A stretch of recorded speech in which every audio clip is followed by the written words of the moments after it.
Hello everyone, it's Shane Kanto, your Wasteland reviewer.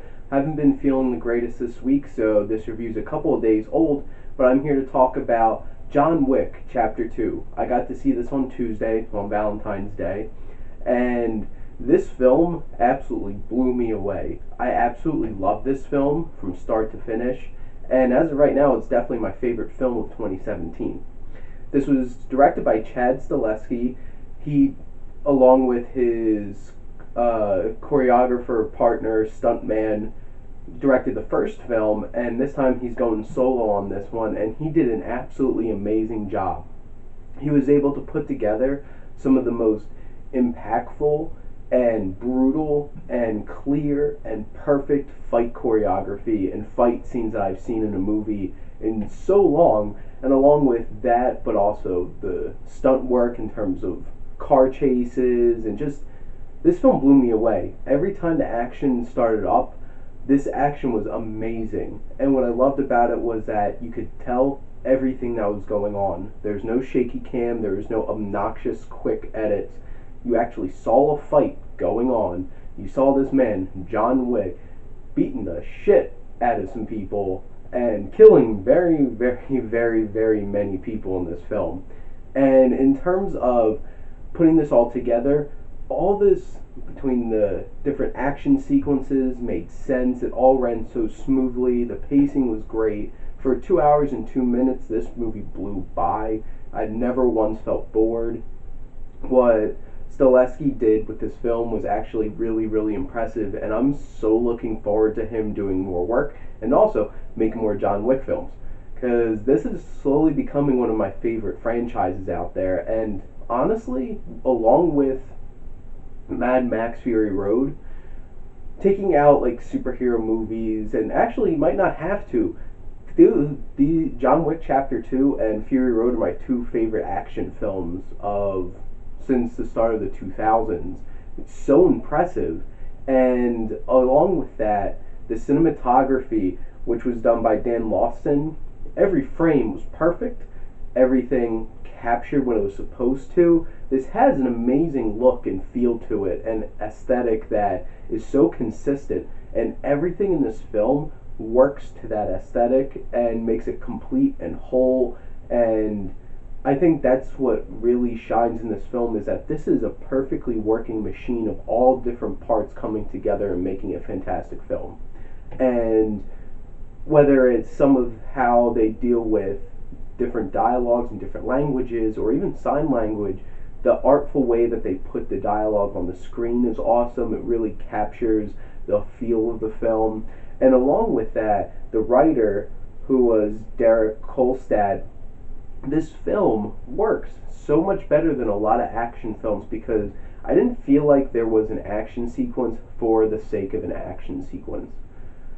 When you really take a step back, there's four very distinct action set pieces in this film, and they all flowed so perfectly with the story. Fit in with the story, you knew why they're happening, and it just worked. And in terms of characters, you get to see a deeper look into the character of John Wick, and seeing this strain that's coming upon him wanting to be out of this, but then getting drawn back into this violence, and him not wanting to let his life be controlled by this violence anymore. But is it really something that he can control, or is this really who he is? And for an action film, you don't get a whole lot of deep things like that. And I think the most impressive thing about the writing of this film is the mythology. This felt like a Bond-esque mythology, where there's this whole world of, there's a sequence in this felt straight out of a Bond film, and I absolutely ate it up with him getting ready for a mission and getting to see this film goes to Italy. They showed that in in the trailers, and you get to see the Italian version of this mob world and this society of assassins with the Continental, and this expanded on the mythology of the first one so well and did exactly what a sequel should do. First film set things up. I hearken this a lot to Mad Max. The original Mad Max film set up this character and what drove him to be put in this situation. Come Road Warrior, it's a whole different beast. You see deep into this crazy world that you're in, and now you're in it. That's exactly how this film feels, and it's fantastic and so well done. The acting in this film, I was really impressed. Keanu Reeves, this is honestly my favorite performance of Keanu Reeves. Even more than The Matrix, I think that John Wick is the character he was born to play. It's really hard to think back of when he was like, whoa, dude, like Bill and Ted, goofy, like surfer brain guy. And now he plays a stoic and intense figure, this boogeyman, John Wick, so well. And overall, everyone does a fantastic job for the most part in this film in terms of the acting. I was really surprised about Common and Ruby Rose doing a very nice job of portraying their characters because, let's be real, Common's not an actor by trade. And I actually was really impressed with him as Cassian in this film.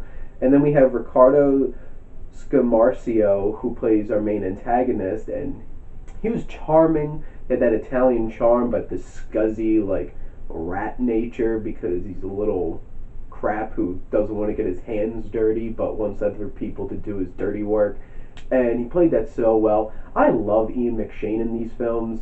The fact, just the parts where he's like, "Hello, Jonathan," just so wonderful, and he just brings some gravitas to this film. And his Italian counterpart, I'm not gonna spoil it, but thumbs up.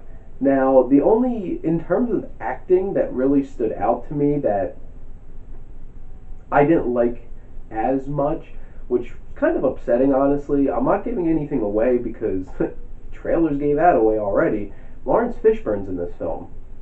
And he's not a big role, but yeah, this is a Matrix reunion for him and Keanu Reeves.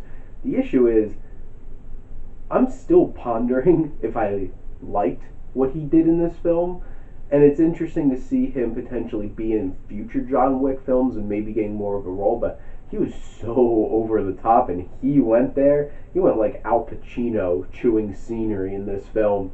And I'm going to err on the side of, I liked it, but it kind of stuck out like a sore thumb in this film. And to go along with the rest of what put this film together, the editing was amazing. This is how you should edit action. People take notes. Stop giving us... I saw... I think it was the Honest trailer for John Wick that showed Liam Neeson's hopping a fence in Taken 3, and it took 16 shots to show him jumping a fence. Are you serious? Just let it flow. Edit it when it needs to be edited. Take those cuts when they need to, and this was perfect how this film was put together. Absolutely stood out to me as this was such a well done, put together film. Music, which was done by Tyler Bates, the way they utilize dubstep in these films and that electronic dance music just is so impactful with completing this whole circle of the aesthetic of this film, and fits so perfectly and gets you hyped up for these action sequences, which are some of the most badass things I've seen in a film. Getting to my only big thing that took away from this film for me was towards the end. It loses a sense of... Because the thing is, I'm okay with over-the-top things as long as they make sense and logical to a film. This film gets a little too much, oh my god, this is like going up to 11, and I don't know if this really fits that world, or it could just be that we're slowly taking it back, but I think towards the end this film got a little too far out there. But overall, this is one of the most amazing action films probably ever, and I'm so impressed by this film. And if you don't go out and see John Wick Chapter 2 and you're an action fan, you're missing out so much. Go check out the original if you haven't seen that one. I had a friend who came with me who didn't see the first one and did still get a lot out of it. I gave him like the 2-sentence speech about the first one and what happened in it. But go check out the first one. Go check out this one. They're amazing films. I'm going to give John Wick Chapter 2 an A.